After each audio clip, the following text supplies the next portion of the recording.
তাহলে বিদ্যাই যদি হবে সেখানে তো বিনয় আসবে, কিন্তু পূর্ণ বিদ্যা না হলে এই বিদ্যা কিন্তু অনেক সময় অহংকারের পর্যায়ে পর্যবসিত হয়। তখন সেটা কিন্তু এই একটা ভয়ানক রূপ ধারণ করে।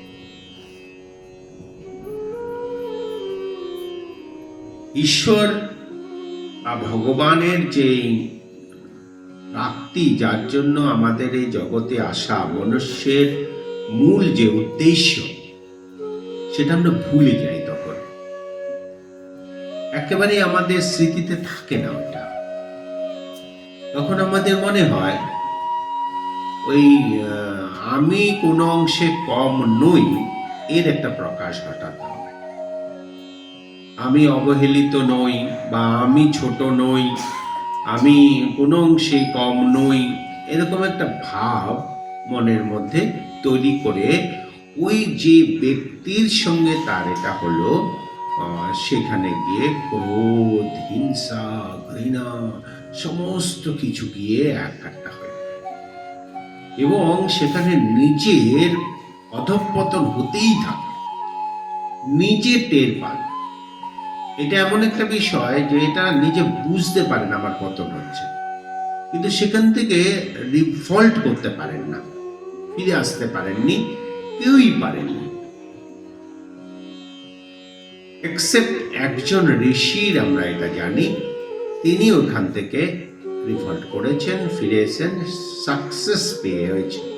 তার নাম বিশ্বামিত্র। এই বড় অদ্ভুত এই সাধকের জীবন। জানেন, সপ্তঋষির এক ঋষি, তিনি ব্রাহ্মণ ছিলেন না, ব্রাহ্মণত্ব অর্জন করেছিলেন সাধন বলে। তিনি মহান এক ঋষি, যাকে আমরা কোনোদিন ভুলতে পারবো না। যতদিন বেদ বেঁচে আছে, বেঁচে থাকবে, ততদিন পর্যন্ত অন্যান্য ঋষিরা যদিও বা লুপ্ত হন, কিন্তু বিশ্বামিত্র কখনো লুপ্ত হবেন না, কারণ তিনি গায়ত্রীর দ্রষ্টা ঋষি। তিনি প্রথম গায়ত্রী মন্ত্রের দ্রষ্টা। আপনারা সকলেই জানেন, আমাদের মন্ত্রগুলি কেউই সৃষ্টি করেনি বা সৃষ্টি হয়নি, তাই মন্ত্রের স্রষ্টা কেউ নেই, সকলেই মন্ত্রের দ্রষ্টা, মন্ত্রগুলো দেখেছেন। এই বিশ্বামিত্র কিন্তু গায়ত্রী মন্ত্রের দ্রষ্টা ঋষি, যে গায়ত্রীকে বলা হয় বেদ মাতা, বেদের জননী তিনি। গায়ত্রী ছাড়া বেদ পাঠ করা যায় না। এই যে মন্ত্র সকল মন্ত্রকে শুদ্ধ করে, যে মন্ত্র মানুষের ভেতরে ব্রহ্মত্ব প্রাপ্ত করায়, সেই মন্ত্রের দ্রষ্টা ছিলেন তিনি। কিন্তু তার জীবনটা বড় এক অদ্ভুত জীবন।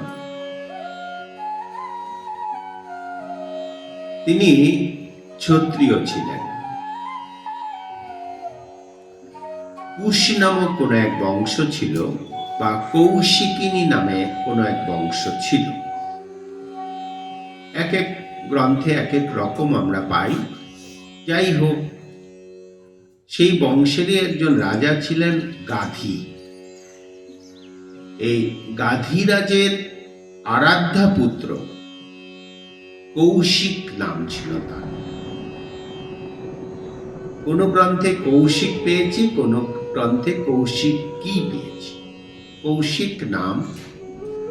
ছোটবেলা থেকেই তিনি শৈব, শিবের ভক্ত, এবং আধ্যাত্মিক দর্শনাদির সঙ্গে তিনি যুক্ত ছিলেন।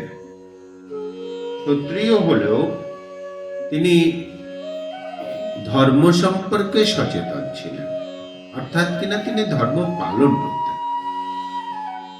প্রজাহিতৈষী ছিলেন, লড়ুকে ছিলেন, ভেতরে ভীষণ পুরুষার্থ ছিল। ক্ষত্রিয়দের যেসব মহৎ গুণগুলো সবই তার মধ্যে ছিল।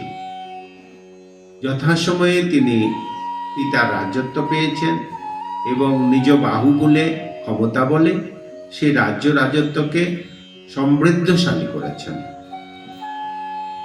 ক্রমান্বয়ে তিনি শিবের ভক্ত হয়ে, শিব সাধক হয়ে অনেক দিব্যাস্ত্র সংগ্রহ করতে পেরেছিলেন।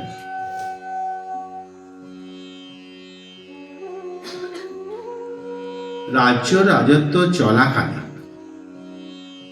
তিনি ভ্রমণ করতেন, তার রাজত্বে তিনি ভ্রমণ করতেন। কোনো এক দিনের ঘটনা, তিনি ভ্রমণ করতে করতে গঙ্গার কিনারে হিমালয়ের পাদদেশে বশিষ্ঠ মুনির আশ্রমে পৌঁছেছিলেন। এই বশিষ্ঠ মুনি সম্পর্কে আমরা অনেকেই অবগত আছি, তবু আরেকবার বলে রাখি, তিনি দীর্ঘায়ু ছিলেন।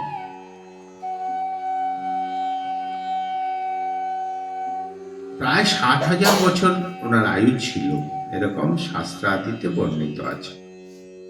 সূর্যবংশের একেবারে কুল গুরু ছিলেন তিনি। বহু আগে থেকে রঘু রাজা থেকে শুরু করে রামচন্দ্র পর্যন্ত অনেকেরই কুলগুরু ছিলেন তিনি। এবং আমরা যতটুকু জানি, এই প্রথা, গুরু প্রথা, এটাকে সমৃদ্ধ করেছিলেন বৈশিষ্ট্য। মন্ত্রদানের প্রথা, এটাকে সমৃদ্ধ করেছিলেন এই বৈশিষ্ট্য। তিনি অনেক মন্ত্রের দ্রষ্টা, বহু মন্ত্রের দ্রষ্টা ঋষি তিনি, এবং ভারতীয় আধ্যাত্মিকতার একজন শ্রেষ্ঠ পথিকৃৎ। তিনিও সপ্তর্ষি মণ্ডলের এক ঋষি। এই ঋষি তার আশ্রমে গিয়ে হাজির হলেন রাজা কৌশিক।